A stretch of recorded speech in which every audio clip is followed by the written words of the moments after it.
नमस्ते दोस्तों। पिछले कई महीनों से किसान और सरकार के बीच में बन नहीं रही है।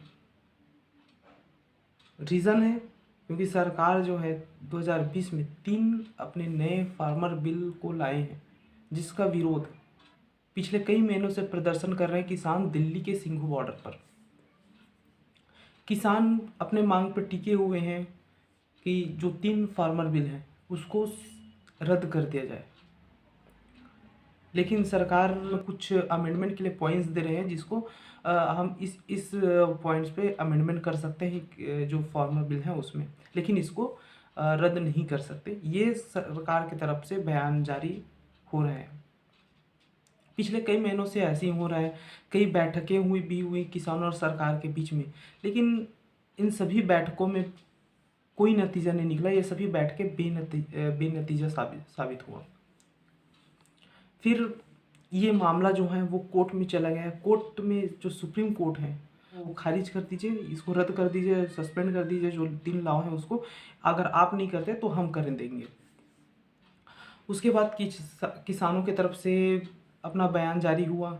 उसमें किसानों की तरफ से बोला गया कि 26 जनवरी को किसान अपना ट्रैक्टर निकाल के, सैकड़ों की संख्या में ट्रैक्टर निकाल के दिल्ली में परेड करेंगे। इस पर सरकार बैकफुट पे आ गई और इसके बाद सरकार तैयार हो गया उसको कुछ दिनों को के लिए टालने के लिए।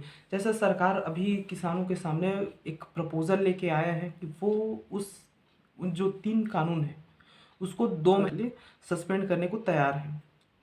तो ये पहला प्रपोज़ल है जो सरकार की तरफ से, जिसको किसानों की तरफ से सिरे से नहीं नकारा गया। इसके जवाब में किसानों की तरफ से जवाब आया कि विचार के जवाब देंगे।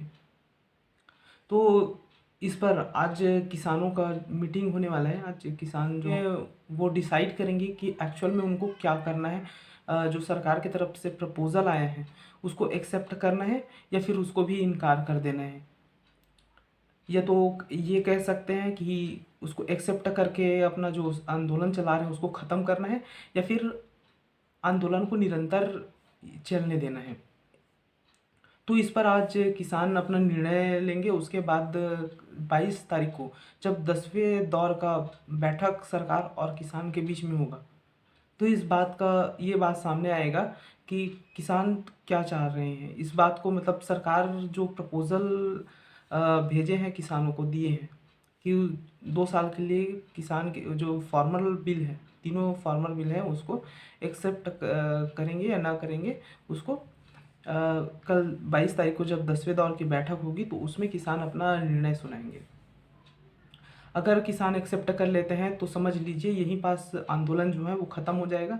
और अगर एक्सेप्ट नहीं करते हैं तीनों बिल को वापस लेने की, उस पर अगर टिके रहते हैं तो ये जो आंदोलन है वो लगातार चलता रहेगा सिंघू बॉर्डर पर दिल्ली के। और 26 जनवरी को किसान अपना ट्रैक्टर निकाल के परेड भी करेंगे।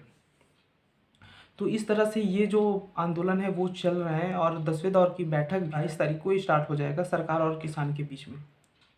लेकिन क्या आपको पता है दोस्तों कि सरकार जो है वो किसानों के अगेंस्ट एक इन्वेस्टिगेशन चला रहा है NIA के द्वारा। इसमें किसानों से पूछताछ किया जा रहा है। यहाँ तक कि उन पत्रकारों से भी पूछताछ किया जा रहा है जो किसान के आवाज़ को देश के एक एक आदमी के पास पहुँचा रहा है। उन पत्रकारों से भी बात किया जा रहा है, वो उन लोगों से भी पूछताछ किया जा रहा है NIA के द्वारा जो किसान प्रोटेस्ट को समर्थन करते हैं, जो किसान प्रोटेस्ट को सपोर्ट करते हैं। NIA के द्वारा जो सरकार है, NIA के द्वारा उसमें इन्वेस्टिगेशन चलाया जा रहा है उनको। और ये पहली बार नहीं हुआ है दोस्तों कि सरकार के कुछ मंत्री जो हैं, जो कैबिनेट मिनिस्टर भी हैं, बड़े बड़े पोस्ट में हैं, छुड़भैये नेता नहीं, जो बड़े बड़े नेता हैं, जो कैबिनेट मिनिस्टर्स हैं, वो भी किसान आंदोलन को टुकड़े टुकड़े गैंग बोल चुके हैं, खालिस्तानी बोल चुके हैं। तो इस तरह से अपने देश के किसानों को इस तरह से खालिस्तानी टुकड़े टुकड़े गैंग बोलना क्या सही है ये? और इसी पर अभी NIA जो है वो इन्वेस्टिगेशन भी कर रहा है किसानों के अगेंस्ट। उसमें जो पत्रकार जो हैं, जो जर्नलिस्ट हैं, जो किसानों के बात को पूरे देश के लोगों तक पहुंचाने का कार्य कर रहे हैं, उनसे भी सवाल किया जा रहा है, उनसे भी पूछताछ किया जा रहा है एनआईए के द्वारा। तो मेरी ओपिनियन में दोस्तों कि ये सरकार के तरफ से एक अगला खेल है, या तो फिर एक जाल बिछाया जा रहा है कि किसानों को 2 साल के लिए रोक देते हैं, जो किसान आंदोलन चल रहे हैं उसको, उसके बाद फिर से स्टार्ट कर देंगे। लेकिन तो क्या आपको लगता है कि किसान जो सरकार के द्वारा प्रपोजल्स भेजा गया है किसानों को, उस पर सहमति जाहिर करेंगे या फिर उसको सिरे से नकार देंगे उसको? बताइएगा ज़रूर कमेंट करके। कल तो वैसे 22 तारीख को तो पता ही चल जाएगा कि एक्चुअल में होने क्या वाला है उसमें। तो दोस्तों आज के लिए बस इतना ही। धन्यवाद। और दोस्तों अगर आपको मेरा वीडियो पसंद आता है तो प्लीज़ लाइक करें, सब्सक्राइब करें मेरा चैनल को, और वीडियो को शेयर करें।